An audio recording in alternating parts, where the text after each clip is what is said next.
So it's all going down this Saturday, UFC 178. It is an absolutely stacked card. You should be excited for this one. You should be finding a place to watch it because every fight is a fight worth watching. You got Demetrious Johnson, who is defending his belt up against Chris Carrasco, and a lot of other fights as well. And on the phone, we have Demetrious Johnson, Mighty Mouse himself. How you doing today, man? Doing good, man. Thanks for having me on. Absolutely. Now, last time that we talked to you, it was kind of funny. We talked. You were going to fight Joseph Benavidez, and we were kind of busting your chops a little bit about you saying that you're going to stop him. Everybody you lay hands on, you're going to put him down, and you hadn't knocked anybody out in quite a while. And then, of course, we're watching the fight with Joseph Benavidez, and you knock him out. How'd that make you feel afterwards? Yeah, in the first round. How'd that make you feel afterwards for all the critics and stuff? I felt good. I was happy with the execution of the fight, and I got in there, didn't take any damage.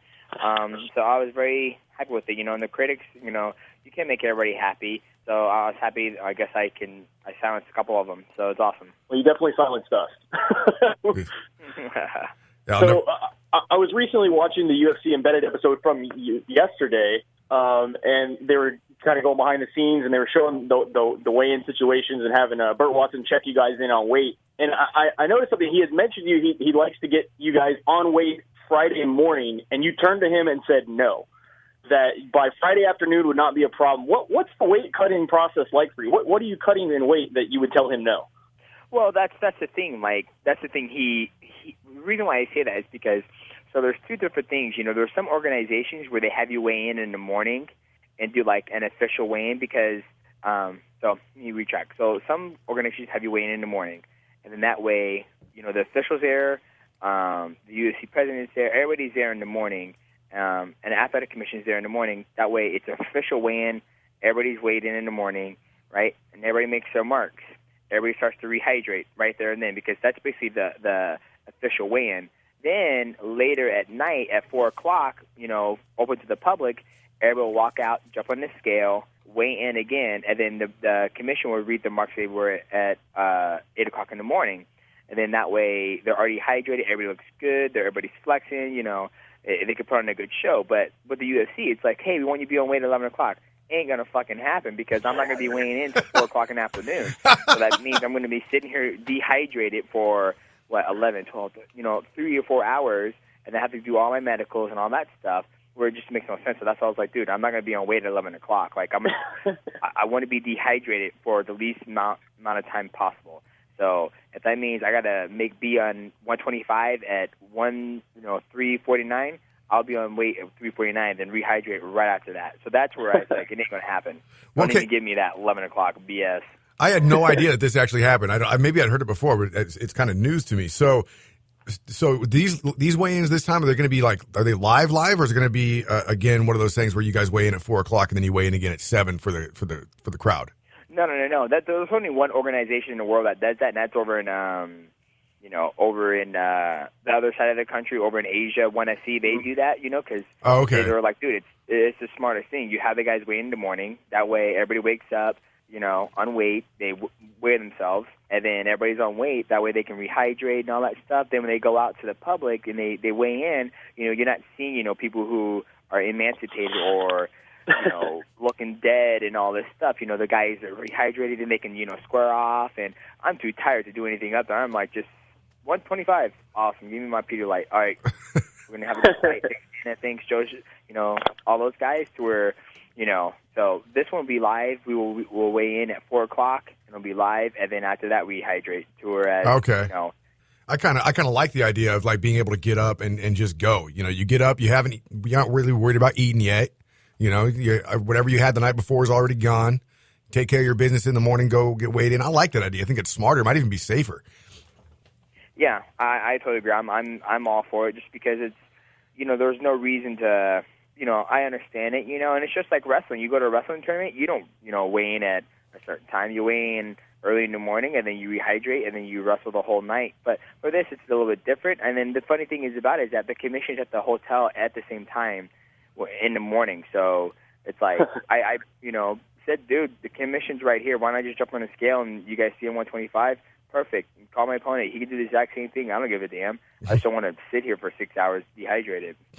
Now, do you feel like some of the co-main and the undercard fights are getting a little bit more promoted or hyped than your main event? it seems like that, there's been a lot of the embedded episodes and a lot of the countdown and even in the commercials, a lot of it has to do with, obviously, with the Conor McGregor fight, and even, they talk about Dominic Cruz coming back. Do you feel like a lot of those fights are being more hyped than your main event? I mean, you're the champion. No, absolutely. I think both all the fights on this card are getting the exact same hype, and obviously, Conor McGregor, Dustin Poirier raises more hype for that because they're actually, match talking back and forth. The return of Dominic Cruz, that's a huge thing. This man's been off for 3 years, so I think he deserves it. And, he's on Fox Sports 1. And then, there's different media outlets or cable outlets. They, do their own thing, like I haven't seen a preview for my fight until I started watching, Fox Sports 1 and all that stuff. Typically, I don't watch TV, so I don't, see it. But when you start watching, big movies or pay-per-view shows, then you can see, the advertising for my fight. Well, do you feel that there's maybe possibly, because of the criticism that, a lot of people are saying that you don't hype your fights as much. You're a master technician in the cage. Your skill set is obviously puts you in easily pound for pound best, but that you don't hype your fights as much as other guys. And in fact, even a recent interview where you said you actually, kind of admire Conor McGregor's mic skills. Is that something you think you need to pick up to maybe garner a little more attention? Obviously, when I said that, I do admire it. Like, he has the gift of gab, and it's entertaining to me. My wife doesn't like it, but I like it. So it's, there's perfect example right there. See, I'm a fan of him because his lifestyle and the gift of gab, where my wife, she can care less about what he has to say. And there's people in my gym who care less what he says. So, at the end of the day, he made me happy, and he made some people in my gym not happy. So at the end of the day, if I was to become a person that I really wasn't and started yapping, I'm going to make some people happy, and then I'm going to make some people not happy. You can't make everybody in the world happy. All you need to do is get an unintelligible Irish accent and drop a lot of F-bombs, and you'll be solid. There we go. Then I'm good to go. That's the number one way to do it, man. So who do you think would be the next contender coming after your belt after this Saturday? I'm not sure. I don't think about that because I have no control over that. My job is just to go out there and fight and then wait till the UFC gives me a call. Then I accept, and then we go from there. Well, how about this then? If you could fight anybody, alive or dead, who would it be?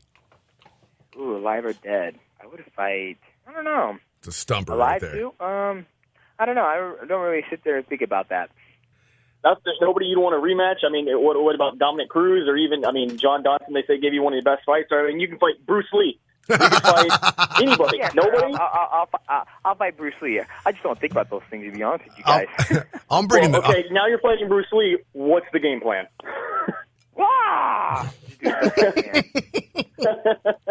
I'm bringing the popcorn to that one, man, without a doubt. Yeah. All right. Well, we got. Speaking of which, we do have one question for you. Who would win in a fight question? Apparently, we didn't ask you this last time, so we get to ask you this time. So, Dodge, go ahead. All right. So, it's who wins in a fight: a bear with machine guns for hands and feet, or a pterodactyl that poops chainsaws? The bear on the feet. The bear will win this fight. The bear wins this fight with the machine guns. Yes. Man, three bears in 1 week. No love for the pterodactyl this time around.